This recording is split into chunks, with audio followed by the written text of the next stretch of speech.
Lastly, what we're going to talk about today is community and preventative approaches. And so obviously with therapy, that does some sort of help, but sometimes it goes beyond that. Sometimes you have to have a more inclusive approach, whereas therapies are typically outpatient. You're going in, you visit for an hour or two, and then you come out. With these particular approaches, you're going to be finding individuals who are incarcerated in some cases because of criminal activities, or simply they are committed or institutionalized simply because they need more constant care. And that's what institutionalization is. It's essentially an individual is no longer on their own. They are put into a care situation where it's a hospital or perhaps a prison, mental prison. That's a bad term for it. I can't remember what the exact words for it are, but basically this is the idea that hospitals for criminal offenders. And so basically it's a place where if you are diagnosed as legally insane, which means you're unable to stand trial, you can't be held rationally responsible for your actions because of a psychological disorder. In this situation, what they do is they put you into this hospital, you get care, but you are also protected from being a menace to society or a danger to society. Institutionalization is a problem in prisons for people who do not have psychological disorders, because there is a lot of theories that say that the longer you're in prison, the more you become a criminal. Like, prison doesn't necessarily rehabilitate you or fix you. And so sometimes people who are incarcerated for a long time or who are committed for a long time for psychological disorder, that sometimes there's an argument that it doesn't actually help them if it's a long-term situation. But a lot of times what can happen is a family member may say, hey, I think you need to go in here for a little bit. People go in for rehabs. Rehab's institutionalization, but typically it's a limited amount of time. It's not for years, it's months maybe, typically. Sometimes an individual does not want to go. And in the case of criminals who are deemed legally insane, then they have involuntary commitment. They are committed to a mental institution or a criminal mental institution.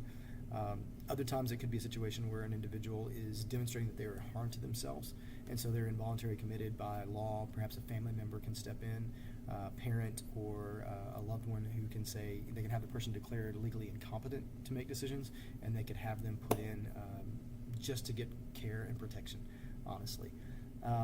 Deinstitutionalization is the idea of, at some point about 30 or 40 years ago, states started cutting funding for state mental hospitals. And when that happened, a lot of the people who had been institutionalized for a good portion of their lives had no place to go, and they were released. If they had families, those families would take care of them. They put them in private care facilities, but a lot of them didn't. And so there was a process of deinstitutionalization where a lot of people who needed care on a regular basis were not getting it. And we'll talk about in a minute what happened to those people. But basically just know that there is a situation when people come out, if they don't have continuing care, oftentimes they can relapse very quickly. Community health centers are kind of what the model is today. We have a community health center on Rock Prairie Road, I believe, here in College Station.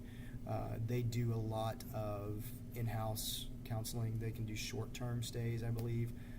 They do some care with students, but it's primarily focused on older, for adults.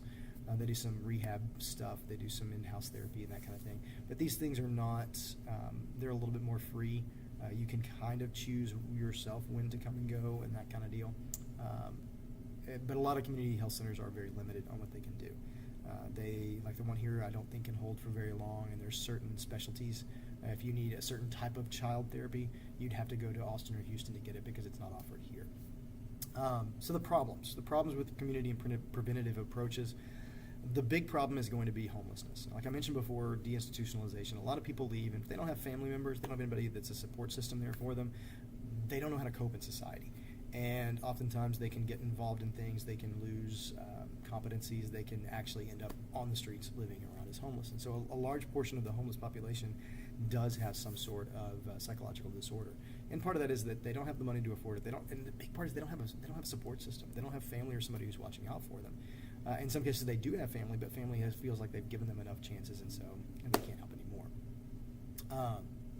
The other and final problem for institutionalization for community and preventative approaches is there's a revolving door. A lot of times people come in, they get the help they need for a time, they go out, they have that support system for a little bit, but then people get busy, life goes on, and they lose that support system, and they fall back into the same behaviors that they did before. So there is this theory that they come in, they come out, they come in, they come out, and it's just a constant kind of ebb and flow of what's going on there. So that's going to conclude abnormal psychology, especially treatments today. So if you do have any questions, please feel free to let me know. Thank you very much.